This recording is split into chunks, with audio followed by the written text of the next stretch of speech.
একটা ভালো স্টুডেন্ট ও সব সময় ট্রাই করে কিভাবে ফার্স্ট হব, কিভাবে পজিশন আগাবো, কিভাবে নাম্বার বাড়াবো, পুরা ক্লাসের মধ্যে যাতে আমার হাইয়েস্ট নাম্বার থাকে, কিভাবে একরোল করব, কিভাবে কলেজে ফার্স্ট হব, কিভাবে র্যাঙ্কিং বাড়াবো, বুয়েটে ঢাবিতে র্যাঙ্কিংয়ের কথাও চিন্তা করে। কিন্তু ফেলুয়া পার্টি কি করে, পাস হইছে আল্লাহ শেষ, আরে পাস হইলেই হইলো, আরে 5 হইলেও হইলো, আরে ওয়েটিং থেকে একটা সিট হইলে হইলো, আরে একটা পাবলিক হইলেই হইলো। এই হলো ওর ঝামেলা। ও কখনো কারোর সাথে কোনো এক জায়গায় 1 নাম্বার নিয়ে কম্পিট করে না।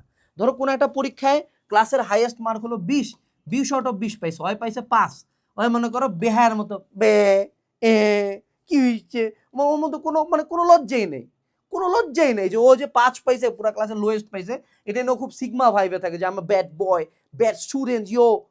দুদিন পরে করবা হলো চান্দাবাজি এলাকাতে, মুদির দোকান করে খাইতে হবে। তাও তো মুদির দোকানদার কিছু সৎ থাকে, তুই তো শত হবি না, তুই হচ্ছে সবচেয়ে নিকৃষ্ট মুদির দোকানদারটা, যে 2 দিন পরে বেচে ওই টাকা দিয়ে মদ খায়, এভাবে সংসারটা ধ্বংস করে, তুই ওই দোকানদারটা।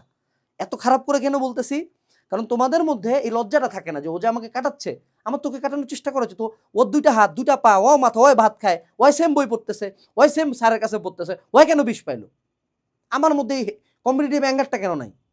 আমার কেন প্রতিবার পাস নিয়ে চিন্তা করতে, কেন পাস, কিসের পাস, গোল্ডেন সেন্টারে হাইয়েস্ট নাম্বার তুলতে হবে, 90 পাইতে হবে, কেন 80-তে থামবো আমি? I would go for 95। So খারাপ স্টুডেন্টদের মাইন্ডসেটের প্রথম ঝামেলা হলো ও কখনো কারোর সাথে কম্পিট করতে চায় না। কিন্তু ভালো স্টুডেন্টকে দেখবা ও কন্টিনিউয়াসলি থ্রাইভিং, যে একে কাটাইতে হবে, ওকে কাটাইতে হবে, ওকে কাটাইতে হবে, ওকে আরো বেটার, আরো বেটার, আরো বেটার। ওর মধ্যে কম্পিটিটিভনেসটা আছে, তোমার মধ্যে নাই, এই জন্য তুমি খারাপ স্টুডেন্ট।